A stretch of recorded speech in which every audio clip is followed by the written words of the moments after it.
Bueno, seguimos aquí en La Brújula, y ya estamos en contacto con nuestro amigo, el doctor Rodrigo Gómez. Buenos días o buenas tardes allí, Rodrigo, ¿cómo te va? Buenas tardes, Mario, muy bien por suerte, y un saludo grande para todo el equipo y para la audiencia. Aquí estamos, 5:30 de la tarde, ¿estás en España? Estoy en España, sí,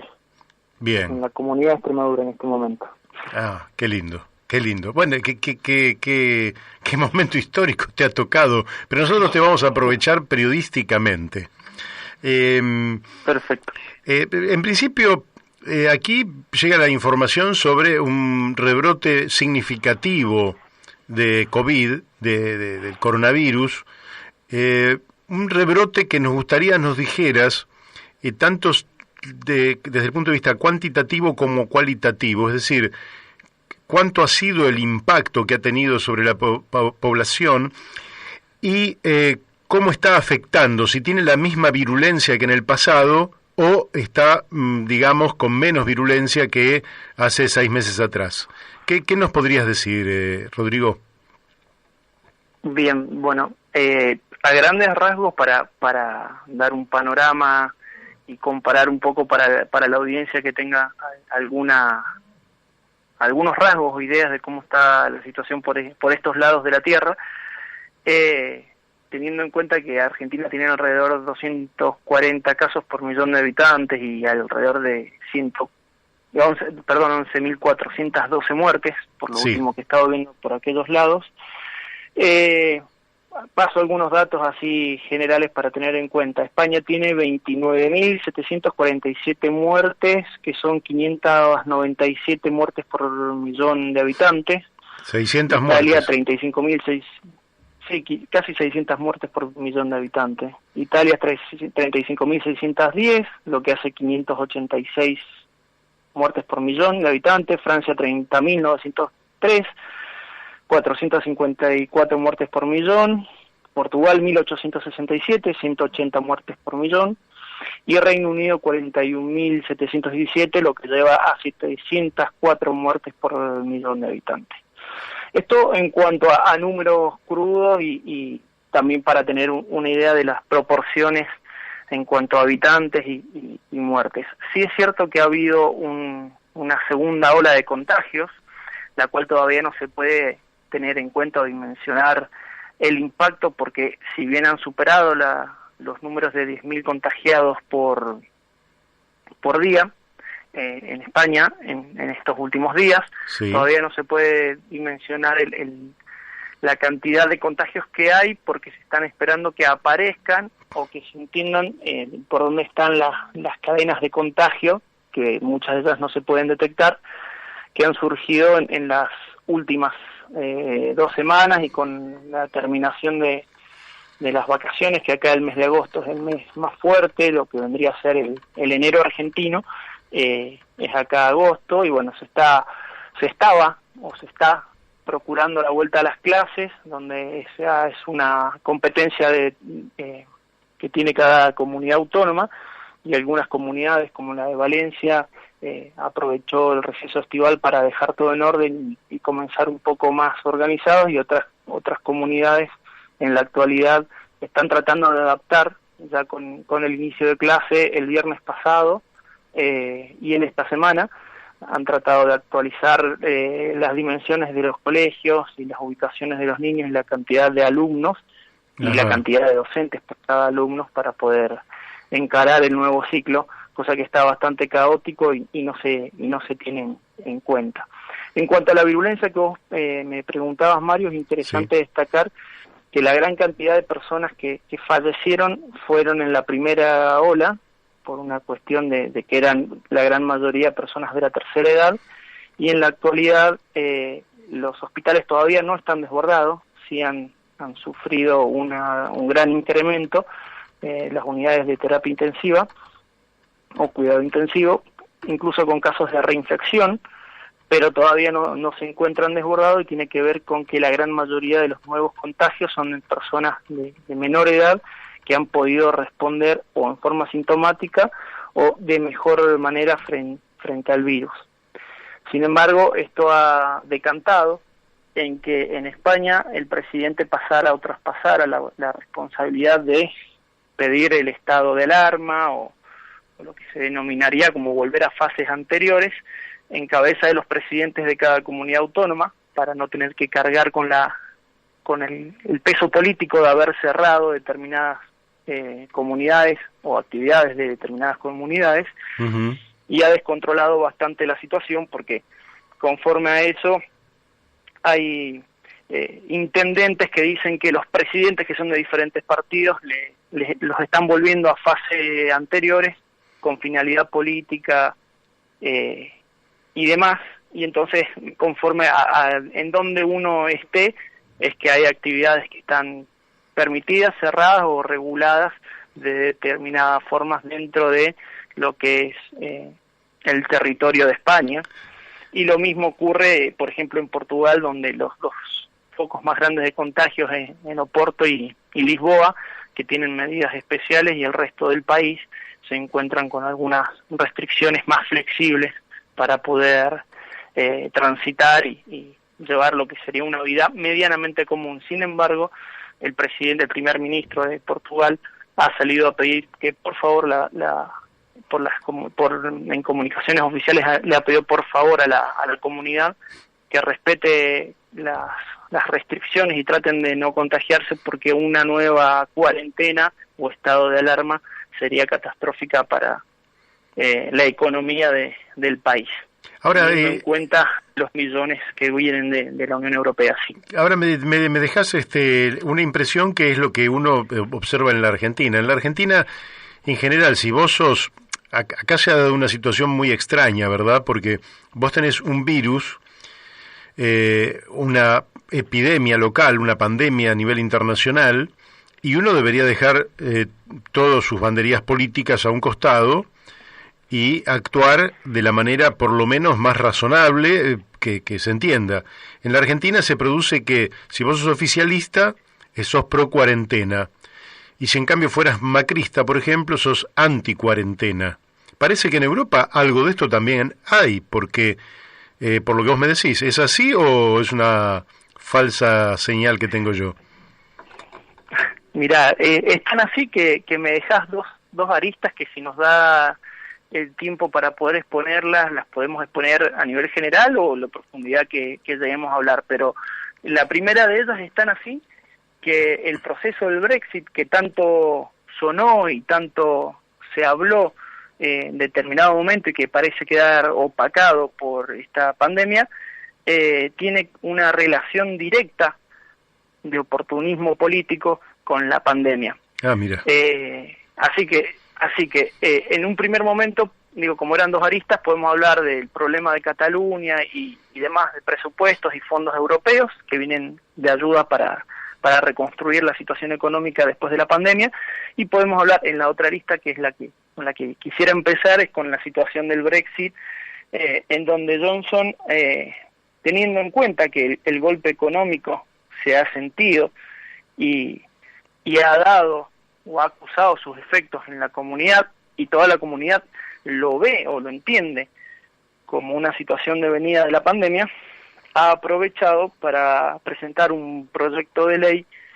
en la Cámara de los Comunes, Ajá. en donde modifican los acuerdos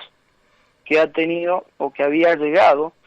con la Unión Europea para tener una salida, un Brexit, una salida del Reino Unido en forma ordenada.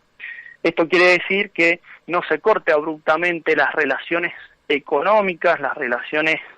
sociales, incluso de las personas que viven en Inglaterra o en Reino Unido, y viceversa, las de Reino Unido que están viviendo en Europa, no se corten en forma abrupta y tengan todo un proceso de matización o suavizado, en donde de un lado y de otro no se sientan tantos estos efectos. Bueno, como el efecto se ha sentido y la economía se ha visto bastante atingida por esta situación, Johnson aprovecha y incumple una de las cláusulas, o por lo menos en una parte de las cláusulas de las que se habían puesto de acuerdo con la Unión Europea para llevar adelante este proceso de Brexit. Básicamente lo que propone este proyecto de ley es que la frontera que iba a haber entre Irlanda del Norte y la República de Irlanda, que es una frontera física en donde no existe ningún tipo de división, y donde históricamente hubo mucha confrontación por la idiosincrasia y la religión y los puntos de vista de las personas que habitan cada una de las comunidades. Si va a dejar estaba acordado que la frontera o la aduana iba a estar entre la gran isla de Gran Bretaña, Irlanda del Norte iba a quedar dentro de lo que vendría a ser la Comunidad Europea, en donde el control aduanero de los productos y bienes que vienen desde Inglaterra, desde Escocia o desde Gales, iban a ser realizados por el propio país, por su cuestión de soberanía territorial, pero iban a tener un control por parte de la Unión Europea. Así también todos los tipos de subvenciones que tengan las empresas que están radicadas en Irlanda del Norte. Pues bien, el proyecto que presenta Johnson, frente a una clara posibilidad de no llegar a un acuerdo, el cual él le había puesto un límite al 15 de octubre, siendo que el límite final que tenía el convenio o el tratado firmado era el 31 de diciembre, si él estimaba que el 15 de octubre no se llegaba a un acuerdo, cosa que parece que no se va a llegar, directamente va a ser una salida abrupta y van a pasar a ser dos países totalmente, o un grupo de países y otro grupo de países totalmente diferentes con ningún tipo de relación, aprovechando justamente esta situación de pandemia y que el impacto económico y sobre todo cultural no se va a sentir tan fuerte como si fuese una situación común. Por supuesto, los representantes de la Unión Europea han instado a que ese proyecto de ley no se apruebe, y hay una conmoción bastante importante porque con la mayoría que tiene Johnson con los conservadores es factible que pueda llegar a ser aprobado y entonces comience o se instaure, según los propios ingleses,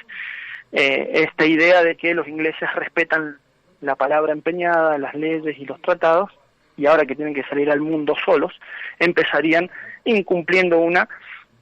tratado con la Unión Europea. Digamos, esta es una arista bastante importante de cómo se posiciona políticamente uno y otro frente a la pandemia y cómo se utiliza la situación económica y el contexto de pandemia para tratar de llevar, digamos, agua para su propio molino, sino que Theresa May, tengamos en cuenta que era la primer ministra anterior de Reino Unido, nunca consiguió el apoyo, justamente porque ella proponía a secas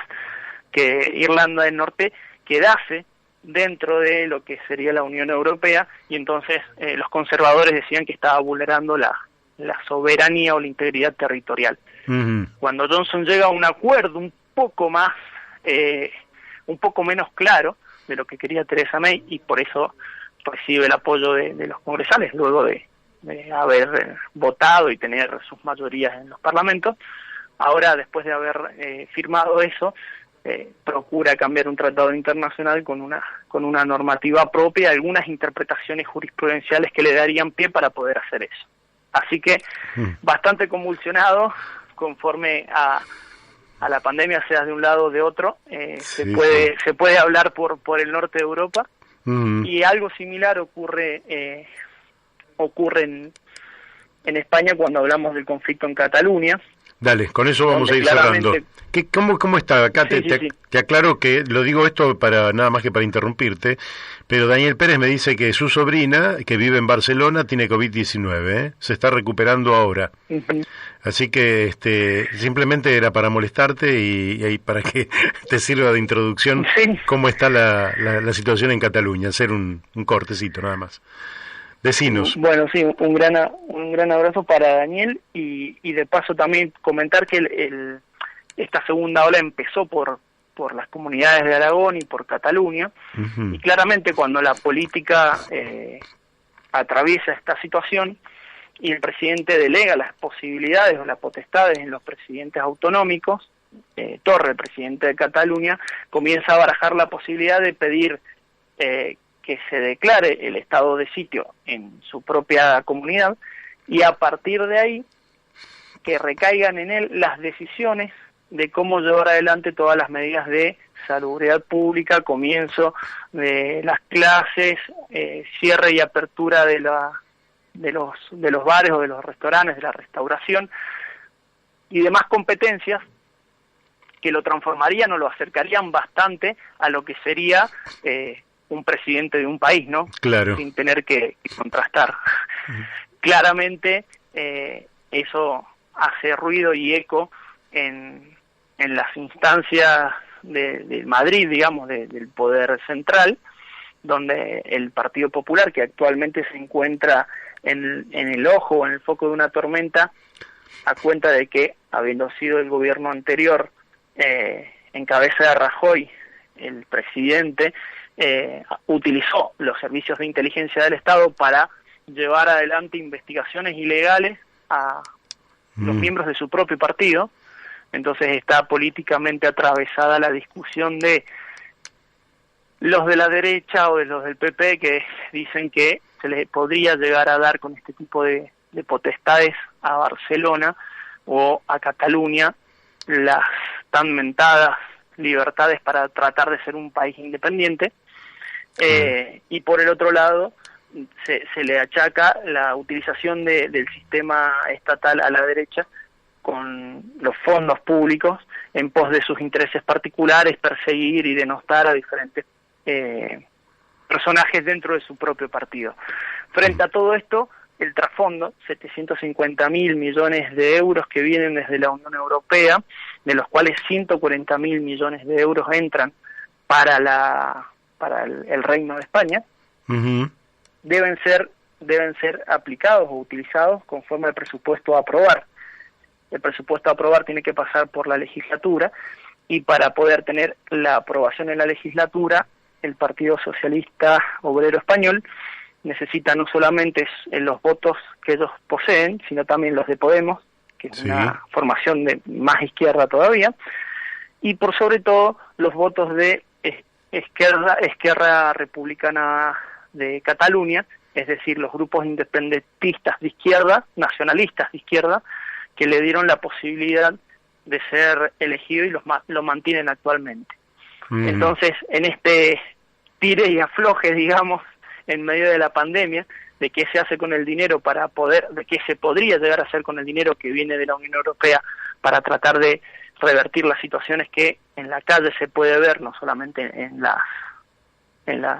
prensa, también se puede ver en la calle el impacto a nivel autonómico, a nivel cultural y a nivel económico que ha tenido los diferentes parates como consecuencia de la cuarentena. Están todos atravesados por,